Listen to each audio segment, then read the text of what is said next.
Kilarigbo Live TV, ìkànnì amúlùdún àkọ́kọ́ tó ń gbé àṣà àti ìṣẹ̀lẹ̀ Yorùbá lárugẹ. Yorùbá ló kàn, bẹ́ẹ̀ ni àbí bẹ́ẹ̀ kọ́? Àwa ló kàn, èmi ló kàn, ìwọ ló kàn, gbogbo wa yìí ló kàn. Ẹ̀rí ti yí ṣe. Mágbé mágbé mágbé mágbé ìbò Sanwó-Olú ò ṣe é gbé.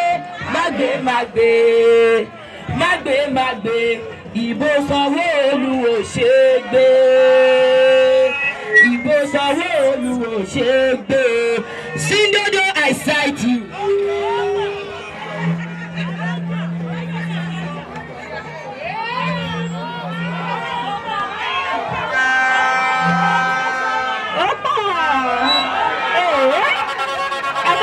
Sọ̀rọ̀ àbí báwo? Ẹ jẹ́ rí fìlà yín lókè náà. Lọ́wọ́ yín bẹ̀rẹ̀ yín dà. Ìlúwà ẹ̀yìn dà. Ó jẹ́ ìsúnmọ̀ yín dà jẹ́ ọmọ yín lókè. Ẹ jẹ́ ọmọ yín lókè yóò sọ pé mi lókàn. Èmi lókàn. Àwọn lókàn. Ó pẹ́ síwájú ló lè ṣe.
Wàrí aṣíwájú ló wà ń bẹ̀.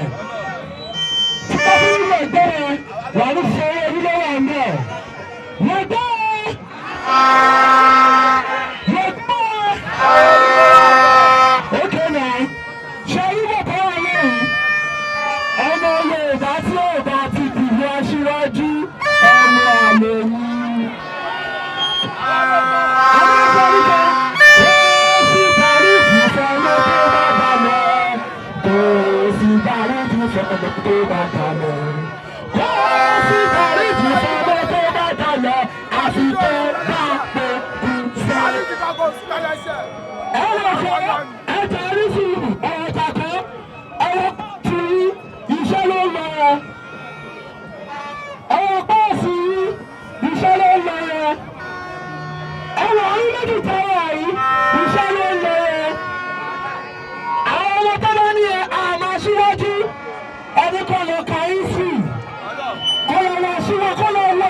Kásíwájú tó dé, gbogbo Èkó lọ́dún mẹ́ta kásíwájú wà pẹ̀.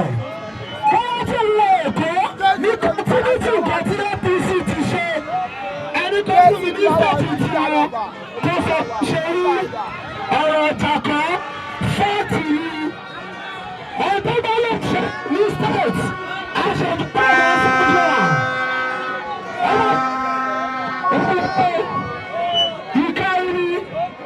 Wọ́n lè kí ni wàá tẹ̀ sójú ẹ̀. Tẹ̀ sójú. Tí yóò ní pọ̀ ọ̀rọ̀ yóò ní pọ̀ ó yẹ kí n tẹ̀lé aṣíwájú ó yẹ kí n sọ̀rọ̀ sọ̀rọ̀ olú ṣùgbọ́n kò sákòókò. Ó yá o, màgbẹ́màgbẹ́ o.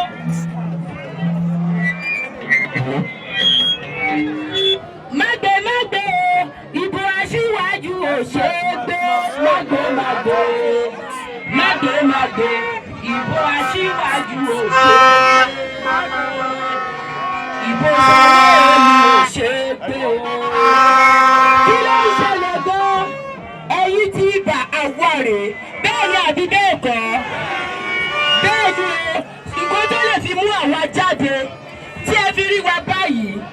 Ọlá bàbá wa, ọ̀kan lọ́mọ àwọn tó dúró digbí. Bẹ́ẹ̀ ni àbí bẹ́ẹ̀ kọ́? Kábíyèsí ọba ibà.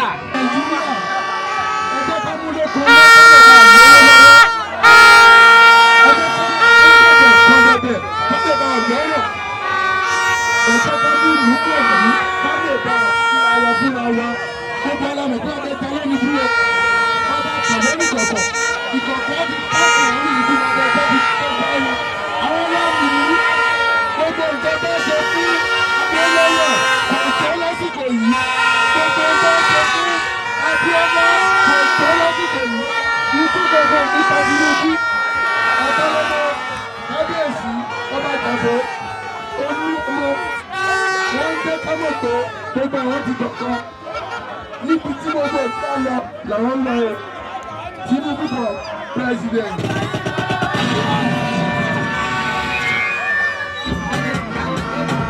All happens. Kọ́kọ́ bá a sọ ní Star London. Ẹ jọ ń torí Ọlọ́run, ẹ má jẹ́ kó ṣì í lọ́nà. APC ló lè ṣe é.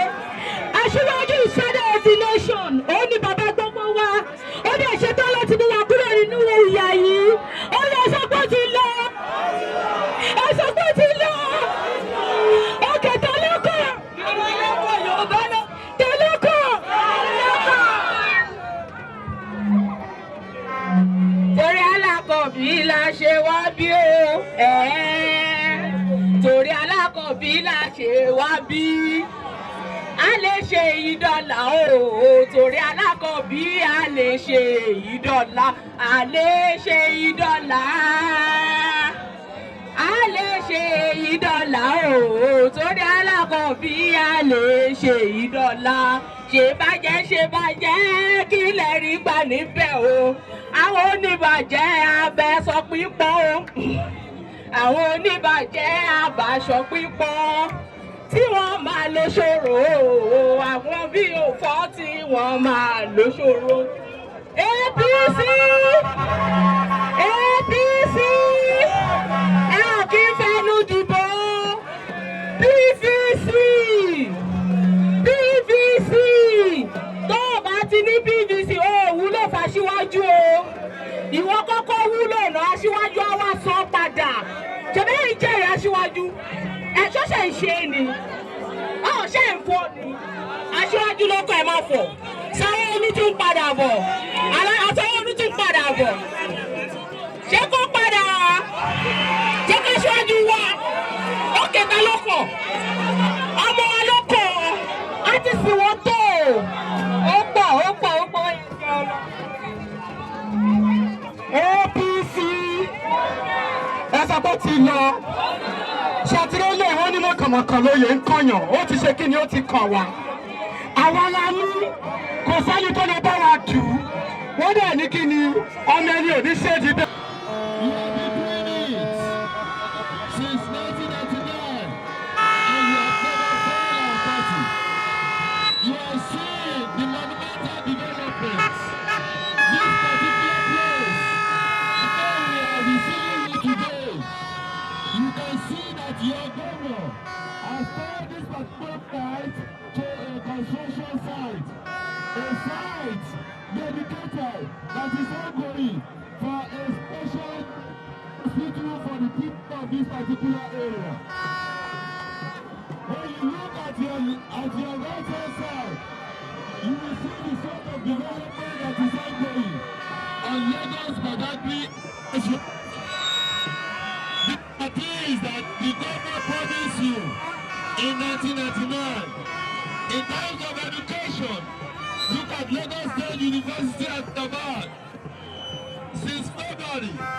some of the special institutions in the country, they went on strike. Your own university, your own institution never go on strike. Your governor is passionate about your life, about your health. He introduced what is known and called Ilera One, Ilera. The governor has done that so that all of us will be able to live and live very, very well. There are so many other projects, programs this your government, this particular administration has embarked on since he has home office has come to the state and is never tired of doing more. You will recall during his first term, the action made is for Greater Lagos. Today is Lagos better or not? Is Lagos better or not? Is Lagos better or not? The governor is now telling you that the second time is going to be Greater Lagos rising. Do you want to remain the same? Do you want to remain the same? The governor asked me to tell you that what you people should expect during his second time in office is Greater Lagos rising, and by the grace of God will continue to rise. I want to urge all of us, those of you that are here this morning, that are not copying your PVC. Your PVC is emergency of my Elegbeda of Egbeda Kingdom. I also bring the greeting of His Excellency to His Royal Majesty, Odigbako of Igbako Kingdom. I greet His Royal Majesty, the Onipasa of Ibasa Kingdom. I now use our traditional rulers, our fathers, to greet all of you that are here this morning, up to this particular moment, that you are here to facilitate and show your love to the governor of Lagos State, your governor, my governor, and our governor. Governor Babajide Olúṣọlá Sanwó-Olú.